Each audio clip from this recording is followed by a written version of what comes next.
निर्माण GS academy में एक बार फिर आपका स्वागत है।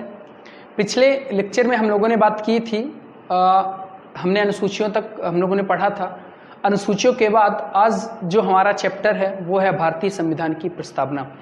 प्रस्तावना में मैं आपको कुछ बातें बता दूं। प्रस्तावना के लिए सबसे पहली जो बातें हैं, प्रस्तावना आपको सारी की सारी याद होनी चाहिए। जो भी भारतीय संविधान की प्रियम्बल है तो प्रियम्बल प्रस्तावना आपको सारी याद होनी चाहिए, पहली बात। दूसरी बात, प्रस्तावना से जो प्रश्न पूछे जाते हैं, प्रस्तावना से पूछे जाने वाले प्रश्न वही व्यक्ति उनका जवाब दे पाता है जिन लोगों को सारी की सारी प्रस्तावना याद होती है। क्यों? क्योंकि वहां से ऐसे प्रश्न पूछे जाते हैं कि निम्न में से कौन सा शब्द भारतीय संविधान की प्रस्तावना में नहीं लिखा है। अब भारतीय संविधान की प्रस्तावना में नहीं लिखा है, कौन बता पाएगा?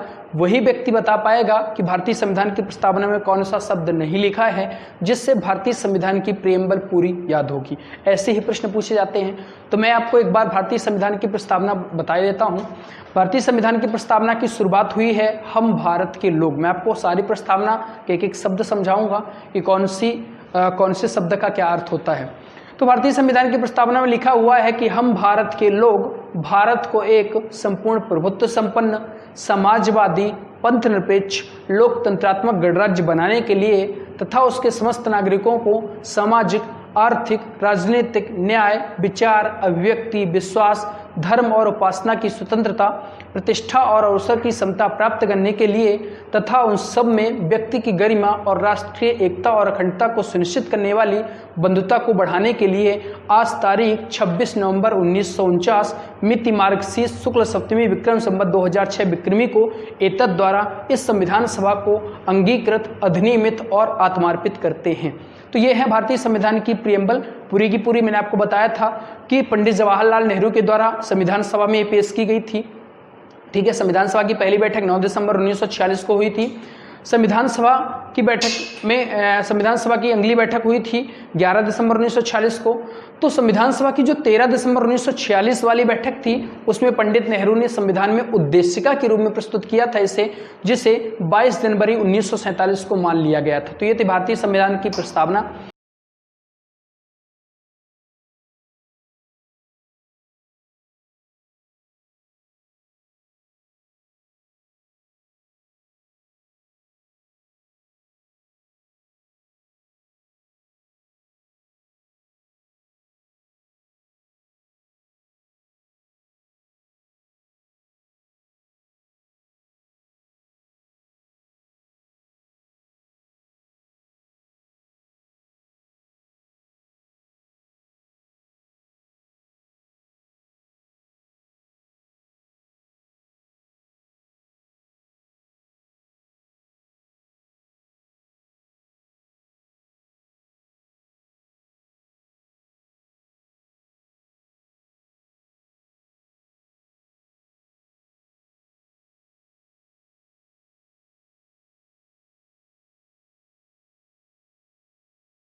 लेना पड़ता है, प्रस्तावना का सहारा लेना पड़ता है। जो नंबर तीसरी मैंने आपको बात बताई कि जो राज्य है, तो राज्य नियम या कानून बनाते वक्त जो है प्रस्तावना को ध्यान में रखता है, देखता है कि जो जिन लक्ष्यों से हमने संविधान का निर्माण करने का प्रयास किया था, क्या वो लक्ष्य प्राप्त हो रहे हैं कि नहीं। जो चौथी बात मैंने बताई कि न्यायालय भी जब न्याय करता है तो न्यायालय भी न्याय करते वक्त प्रस्तावना को देखता है कि ऐसा तो नहीं कि हमने कोई आधारभूत ढांचा उसका नष्ट कर दिया हो। और जो पांचवी जो बात है प्रस्तावना की, तो व्यक्ति की गरिमा, व्यक्ति विकास के लिए भी महत्व, व्यक्ति विकास के लिए भी इसका क्या है महत्व है, क्योंकि प्रस्तावना में लिखा हुआ है सामाजिक, आर्थिक, राजनीतिक न्याय। हम लोगों को हर प्रकार से क्या देना चाहती है प्रस्तावना, न्याय देना चाहती है। तो न्याय मैंने आपको बताया कि न्याय कितने प्रकार के, 3, सामाजिक, आर्थिक और राजनीतिक न्याय देना है भारतीय संविधान को।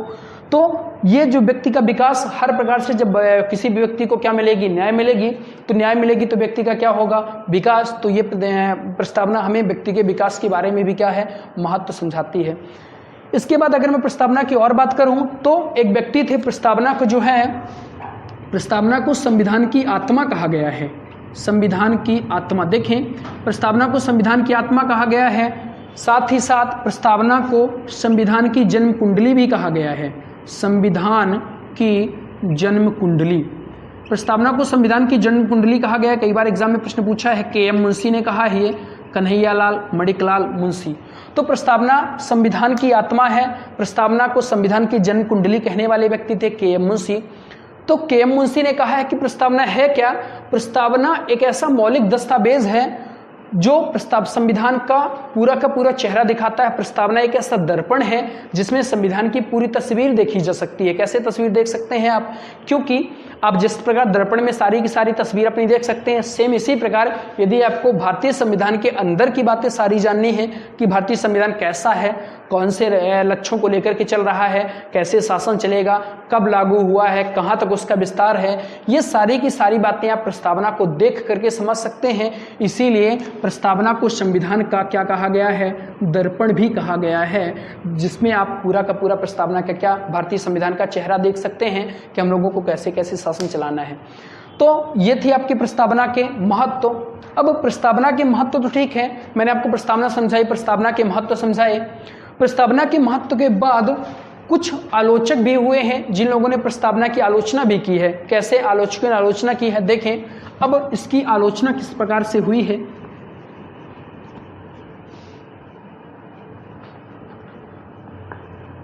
अब कुछ आलोचक हुए हैं, आलोचकों ने, हर कोई चीज़ जो भी बनती है वो आलोचना से परे नहीं है, हर चीज़ में आलोचना जुड़ी रहती है। तो कुछ आलोचकों ने इसकी आलोचना भी की है। अब वो कैसी आलोचना करते हैं, तो देखें। जो नंबर 1 आलोचना में उन्होंने कहा है, जो पहला आलोचना में शब्द उन्होंने कहा है, ये कहा है कि संविधान की जो प्रस्तावना है, प्रियम्बल है, संविधान की प्रस्तावना न्यायालय में परिवर्तनीय नहीं है। कुछ चीज़ें कैसे, अब यहाँ पर मैंने कहा है न्यायालय में परिवर्तनीय, तो ध्यान से समझें, न्यायालय में परिवर्तनीय मतलब बदली नहीं जा सकती। इसका मतलब ये है कि, इसका मतलब ये नहीं है, आप केशवानंद भारती बात केरल राज्य 1973 में आया था। शुरुआत में क्या हुआ था, शुरुआत में ये शब्द लिखे हुए थे कि भारतीय संविधान के प्रस्तावना में आप संशोधन नहीं कर सकते हैं, नहीं कर सकते हैं। लगातार यही अवधारणा बनी रही। फिर एक व्यक्ति आए, कौन, केशवानंद भारती राज्य के केशवानंद भारतीय बनाम केरल राज्य, और कहाँ से आए थे, केरल राज्य से। कब की बात है, 1973। उन्होंने कहा कि संविधान की प्रस्तावना और पूरे भारतीय संविधान में संशोधन किया जा सकता है। आप किसी विभाग को बदल सकते हैं, लेकिन प्रस्तावना में आप ऐसा संशोधन नहीं करेंगे, प्रस्तावना में ऐसा संशोधन नहीं करेंगे जो आपका क्या करेगा, प्रस्तावना की मूल दस्तावेज या जो उसका मूल ढांचा है उसको क्या करेगा, परिवर्तित कर दे। या प्रस्तावना में आप नकारात्मक संशोधन नहीं कर सकते हैं। प्रस्तावना में संशोधन करिए आप, लेकिन कभी भी यदि आप नकारात्मक संशोधन कर देते हैं या ऐसा कोई संशोधन कर देते हैं जिससे संविधान का मूल ढांचा नष्ट हो जाता है, ऐसा संविधान संशोधन मान्य नहीं होगा। तो मेरे कहने का मतलब ये है कि प्रस्तावना में ऐसा संशोधन नहीं किया जा सकता है जो उसके मूल ढांचे को क्या कर दे, परिवर्तित कर दे, या कोई भी नकारात्मक संशोधन आप नहीं कर सकते हैं संविधान की प्रस्तावना में या संविधान ठीक है। इसके बाद तो याद रखें कि किसके शुरुआत में भारतीय संविधान में संशोधन नहीं हो सकता था, लेकिन बाद में किसके कहने पर, केशवानंद भारती बाद कीराराज 1973 का मामला है ये। और उसमें क्या हुआ, उसमें ये कहा गया कि आप प्रस्तावना में या किसी विभाग में संशोधन कर सकते हैं, लेकिन नकारात्मक संशोधन मान्य नहीं होगा। ठीक। दूसरा, कुछ आलोचकों ने बताया है कि संविधान को आप देखेंगे तो संविधान की सारी बातें तो आपको समझ में आ जाएंगी कि राज्य का स्वरूप कैसा है, लक्ष्य क्या है, लेकिन सरकार की कार्यविधि आपको समझ में नहीं आएगी कि सरकार किन किन उद्देश्यों को लेकर के काम करेगी, क्या होगी सरकार की कार्यविधि, आगे क्या होगा, कैसे कार्यविधि होगी। तो सरकार की कार्यविधि के बारे में प्रस्तावना में कोई भी ऐसा चीज उल्लेखित नहीं है। तीसरी बात, संविधान जो है, संविधान में कुछ चीज़ों को स्पष्ट वर्णन नहीं किया गया है, स्पष्ट वर्णन नहीं है, कुछ चीज़ों का स्पष्ट वर्णन नहीं है, या कुछ चीज़ों का यदि वर्णन भी किया गया है तो वो कैसा है, विरोधाभास है, विरोधाभास है। ठीक है। कैसे, मैंने कहा कि संविधान में कुछ चीज़ों का स्पष्ट उल्लेख नहीं किया गया है, उनमें ना तो स्पष्ट उल्लेख किया गया है और कुछ चीज़ों में विरोधाभास उत्पन्न होता है। जैसे मैंने आपको बताया है कि पंथ निरपेक्ष, धर्म निरपेक्ष, अपने आप में विरोधाभास की स्थिति है, अलग अलग शब्द हैं, अर्थ समान बताते हैं। इसके बाद लोकतंत्रात्मक, तो कुछ चीज़ों की पर्याप्त डेफिनेशन इसमें नहीं बताई गई है जिससे आपको समझ में आए कि क्या और कैसे है। तो ये मैंने आपको बताई संविधान की प्रस्तावना, मैंने आपको बताया संविधान का महत्व, और ये मैंने आपको बताया कि संविधान में कुछ आलोचकों ने इसकी आलोचना भी की है। ठीक। तो संविधान की प्रस्तावना, महत्व और आलोचकों के बाद इसकी कैसे कैसे आलोचना हुई है। अब अगली बात करते हैं, आप और देखें और क्या हो सकता है संविधान में।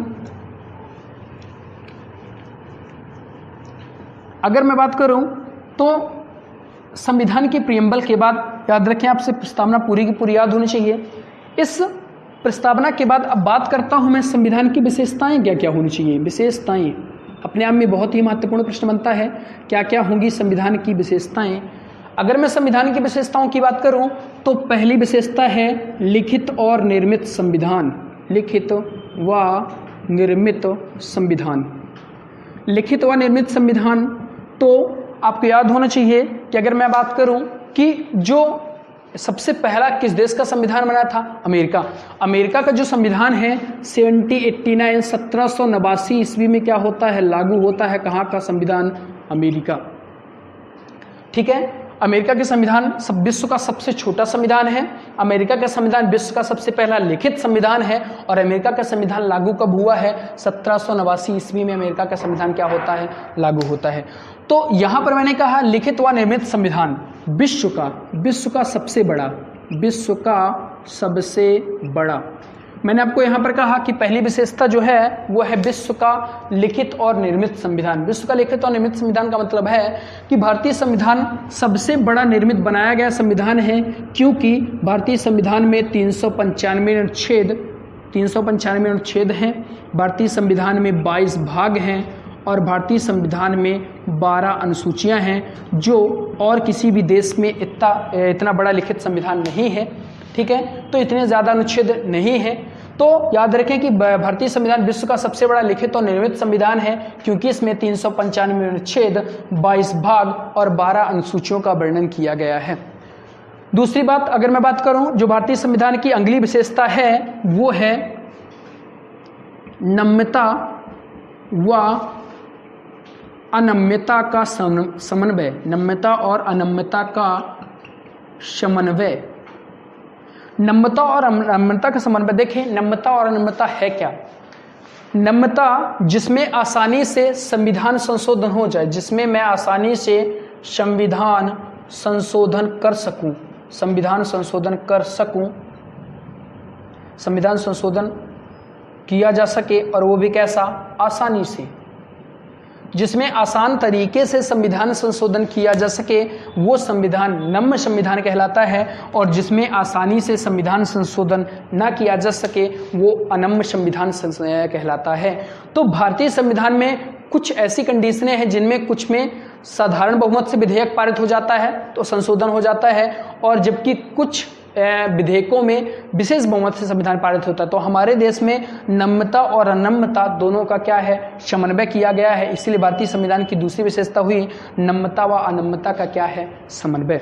अगर मैं दूसरी विशेषता की बात करूं तो भारतीय संविधान की तीसरी विशेषता है, देखें दो विशेषता आपको आसानी से समझ में आई होंगी। तीसरी जो विशेषता है भारतीय संविधान की वो है धर्मनिरपेक्ष राष्ट्र। धर्मनिरपेक्ष राष्ट्र। धर्मनिरपेक्ष राष्ट्र से मेरा तात्पर्य है कि मैंने आपको पहले भी कहा है कि धर्मनिरपेक्ष जो है भारत का कोई एक धर्म नहीं है, भारत का कोई भी एक धर्म नहीं है, या भारत किसी भी एक धर्म को बढ़ावा नहीं देता है। तो कैसा है भारतीय संविधान की तीसरी विशेषता हुई कि भारतीय संविधान कैसा है, धर्मनिरपेक्ष राष्ट्र है। अगर मैं बात करूं तो यहां पर भारतीय संविधान की जो चौथी विशेषता है, संघात्मक शासन। भारतीय संविधान की जो चौथी विशेषता है वो कैसी है, संघात्मक शासन, या मैं कह सकता हूं संघात्मक शासन के साथ साथ एकात्मक की ओर झुकाव। संघात्मक के साथ साथ एकात्मक की ओर झुकाव, एकात्मक की ओर झुकाव। देखें कैसा, मैंने कहा संघात्मक के साथ साथ एकात्मक की ओर झुकाव। क्या है संघात्मक और क्या है एकात्मक, एक शब्द में आप समझे। अगर मैं संघात्मक की बात करूं तो भारत में संघात्मक शासन भी है और एकात्मक शासन भी है। तो कुछ स्थितियों में भारतीय संविधान संघात्मक हो जाता है और कुछ स्थितियों में भारतीय शासन एकात्मक हो जाता है। देखें संघात्मक का मतलब होता है जहां पर राज्य व संघ के बीच विषयों का बंटवारा हुआ हो, संघ या राज्य के बीच विषयों का जो बंटवारा हुआ हो, तो संघ और राज्य के में विषयों का जहां बंटवारा होता है वो कहलाता है संघात्मक शासन। तो हमारे मैंने आपको बताया था अनुसूचियां केंद्र को भी दी गई हैं, राज्य को भी दी गई हैं, और कुछ में केंद्र और राज्य दोनों कानून बनाते हैं। तो भारतीय संविधान कैसा है, संघात्मक शासन है, मतलब जो विषयों का बंटवारा है वो केंद्र में भी किया गया है और राज्यों के बीच भी किया गया है। तो कुछ परिस्थितियों में भारतीय शासन कैसा होता है, संघात्मक होता है, और कभी कभी कैसा हो जाता है, एकात्मक हो जाता है। जैसे आपको आगे की क्लासों में बताया जाएगा कि हमारा भारतीय शासन एकात्मक कैसे हो जाता है। जैसे कुछ स्थितियों में राज्य सरकार को नियम बनाने में क्या है, कमी कर दी जाती है, और वहां पर किसके नियम काम करने लगते हैं, केंद्र के नियम काम करने लगते हैं। यानी नियम बनाने के लिए आपको केंद्र को भी शक्ति दी गई है, राज्य को भी शक्ति दी गई है, लेकिन कहीं कहीं पर राज्य सरकार की शक्ति कमजोर हो जाती है, किसकी अपेक्षा, केंद्र की अपेक्षा। मतलब कैसा शासन हो जाता है, एकात्मक शासन हो जाता है। मतलब कहीं कहीं पर राज्य कमजोर पड़ जाता है और केंद्र क्या हो जाता है, आगे हो जाता है। इसीलिए मैंने आपको बताया कि संघात्मक के साथ साथ, संघात्मक तो है यानी विषयों का बंटवारा तो है, लेकिन कभी कभी कैसा हो जाता है, एकात्मक हो जाता है, मतलब केंद्र सरकार की शक्ति ज्यादा बढ़ जाती है। ठीक इसी प्रकार और भी भारतीय संविधान की बहुत सारी विशेषताएं हैं जिनकी बात हम अगले लेक्चर में करेंगे। आज के लिए लेक्चर में बस इतना ही। और यदि आपको हमारा वीडियो अच्छा लगा हो तो लाइक करें, सब्सक्राइब करें और शेयर करें। Thank you.